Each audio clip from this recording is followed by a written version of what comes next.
భద్రాచలంలో భక్తులు అవస్థలు పడుతున్నారు.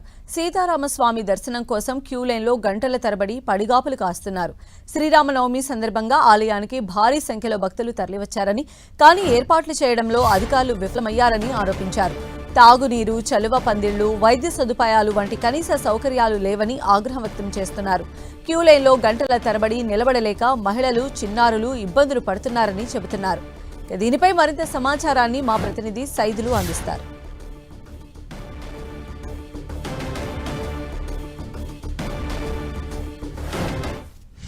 సీతారాముల కళ్యాణ మహోత్సవాన్ని కనులారా తిలకించేందుకు భక్తజన సంద్రోహంగా మారిపోయింది భద్రాచలం. ఉదయం నుంచి క్యూ లైన్లో నిలబడిన పరిస్థితి కనిపిస్తుంది. ఎందుకంటే సీతారాముల కళ్యాణం అనంతరం సీతారామచంద్రస్వామి దర్శనం కోసం భక్తులు బారులు తీరారు. ఒకవైపు ఎండ, ఒకవైపు ఉక్కపోత అయినప్పటికీ కూడా పెద్ద ఎత్తున భక్తులు మాత్రం ఇక్కడ లైన్లో ఉంటున్న పరిస్థితి. అయితే అనుకున్నంత స్థాయిలో ఏర్పాట్లకి సంబంధించి ఎలా ఉన్నాయి, ఇక్కడ ఏం జరుగుతుందో అడిగి తెలుసుకునేందుకు మనతో ఉన్నారు. చెప్పండి, లైన్లో ఎంతసేపు నుంచి ఉంటున్నారు ఇక్కడ? మేము మాది నల్గొండ జిల్లా చిట్టాల మున్సిపాలిటీకి వెళ్ళి వచ్చాము. నాతో 4 వచ్చాము. మేము 12:30కు మేము లైన్లో నిలబడము. ఇప్పటిదాకా దర్శనం కాలే. ఎలాంటి వీఐపీలు వస్తారు అంటారు. ఇక్కడ స్థానిక పోలీసులు అడిగితే వీఐపీలు అంటారు. ఇక్కడ ఉబ్బరం ఉంది. ముసలి కాలంలో కూకుండా తిరగలేదు, వసతులు లేవు. వాళ్ళ పాస్పోర్ట్ అనేటువంటి పాస్పోర్ట్ కూడా ఇబ్బంది అవుతుంది. చిన్నపిల్లలకు కూడా ఇబ్బంది అవుతుంది. చంటి పిల్లల తలకు చాలా ఇబ్బంది అవుతుంది. ఈ వ్యవస్థ మాత్రం ఇక్కడ ఉన్న మేనేజ్మెంట్ మాత్రం, ఈ దేవస్థానం కమిటీ మాత్రం, ఈ పబ్లిక్ మాత్రం చూపెట్టుకోక వీఐపీలు చూస్తారు. నా పేరు కన్వీనర్ మహాలింగ మాది. అమ్మ చెప్పండి, ఎంతసేపు అయింది ఉండబట్టి, ఏమంటున్నారు? ఓకే, మాకేం ప్రాబ్లం లేదు. చూడొచ్చు, మనతో పాటు ఉన్నారు. ఇంకా ఎంతసేపు అయిందమ్మా, ఏంటి అసలు? ఇక్కడ నుంచి ఉన్నాం సార్. అసలు ఇప్పుడు వరకు మాకు దర్శనం లేదండి. చిన్న పిల్లలు పొద్దున్న నుంచి ఏడుస్తున్నారు. పోలీసులను అడిగితే వాళ్ళకి రెస్పాన్సిబిలిటీ లేదంటున్నారు, మాకు సంబంధం లేదంటున్నారు.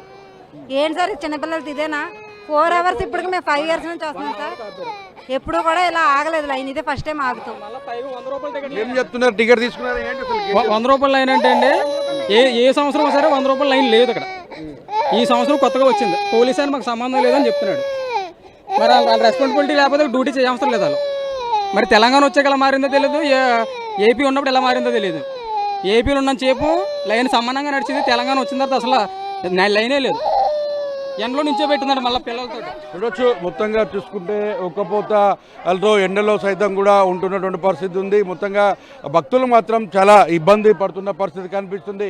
ఎంతసేపటి నుంచి ఉంటున్నారండి? 2 hours అయిపోయింది సార్. ఇది చిన్నపిల్లలు ఉన్నారు, పెద్దవాళ్ళు ఉన్నారు. దర్శనం చేసుకోవడానికి 2 hours పైన అబోవ్ అయిపోయింది. చాలా ప్రాబ్లమ్స్ ఉన్నాయి. చాలా మంది మరీ వెళ్ళిపోయారు. ఏమంటారు పోలీసులు? ఏమంటారు చెప్తామంటారు. అలా కూర్చున్నారు, చూడండి ఎలా కూర్చున్నారు.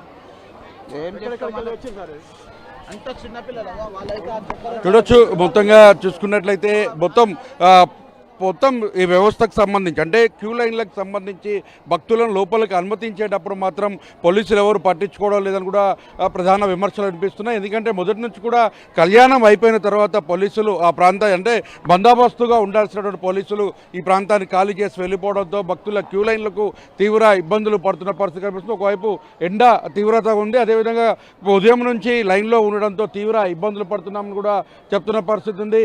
ఎక్కడి నుంచి వచ్చారు, అసలు ఏం చెప్తున్నారు ఇక్కడ లైన్లో? మాది ఖమ్మం అండి. ఖమ్మం నుంచి వచ్చాం. అయితే ఇక్కడ ఎండకు బాగా ఇబ్బంది అవుతుంది. 2-3 గంటలు అవుతుంది ఇక్కడ నిలబడి లైన్లో, క్యూ లైన్లో 3 గంటలు అయింది ప్రస్తుతం నిలబడి. ఎండ కొడుతుంది. ఇక్కడ ఏం ఇబ్బంది అవుతుంది. అది ఈ ఎండకి ఇంకా చాలా ఇబ్బంది పడుతున్నాము. ఇంకా అసలు మాకు ఏ రెస్పాండ్ లేదు.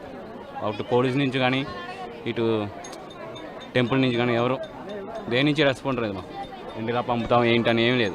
చూసుకున్నట్లయితే ఏర్పాట్లకు సంబంధించి బాగున్నప్పటికీ కూడా ఇక్కడ బందోబస్తుగా ఉండాల్సినటువంటి పోలీసులు ఎవరూ లేకపోవడంతో ఈ క్యూ లైన్లకు సంబంధించి తీవ్ర ఇబ్బందులు ఎదుర్కొంటున్నామని కూడా భక్తులు చెప్తున్న పరిస్థితి. అమ్మ, ఎక్కడి నుండి వచ్చారండి? హైదరాబాద్ నుంచి వచ్చినాం. పొద్దున 11 గంటలకు లైన్ కట్టినాం. ఈ పాప ఫుల్ నిద్రలో ఉంది, లైన్ కదలట్లేదు మొత్తం. కొత్త టైంచి ఎంత బాధపడినామా. షుగర్ బీపీ లేని వాళ్ళు ఉండారా? కనీసం ఏడైనా యూరిన్ పోసుకునేదానికి ఎక్కడైనా ఉందా? మంచినీళ్ళు, మజ్జిగ అక్కడ ఇచ్చినంత సౌకర్యం ఏడిచ్చారా? ఇయ్యే దర్శనం దానికి టికెట్లు కట్టుకున్నాం కదా మేము. 7 నిలబెట్టేస్తే మేము ఆడి పెళ్లి చూద్దామా? లే, ఎంత పని అయిపోయింది నాయన పరిస్థితి. ఇద్దరము సృహ తప్పి పడిపోయినాం. సంతృప్తిగా ఉన్నప్పటికీ దైవ దర్శనాని కోసం వచ్చి శ్రీరాముడిని కళ్యాణం చూసే భాగ్యం కూడా తమకు లేదని కొంతమంది మహిళలు ఆవేదన వ్యక్తం చేస్తున్నారు. క్యూ లైన్లో గంటల తరబడి ఎదురు చూస్తూ ఉక్కపోతూ తీవ్ర ఇబ్బందులు పడుతున్నామని కూడా ఆవేదన వ్యక్తం చేస్తున్న పరిస్థితి. ఏదేమైనప్పటికీ గతంలో ఎన్నడూ లేని విధంగా ఈసారి భక్తులకు ఏర్పాట్లు చేయడంలో తీవ్ర అసంతృప్తి అసహనాన్ని వ్యక్తం చేస్తున్న పరిస్థితి కనిపిస్తుంది. కెమెరామెన్ విజయ్తో సైదులు 10 టీవీ భద్రాచలం.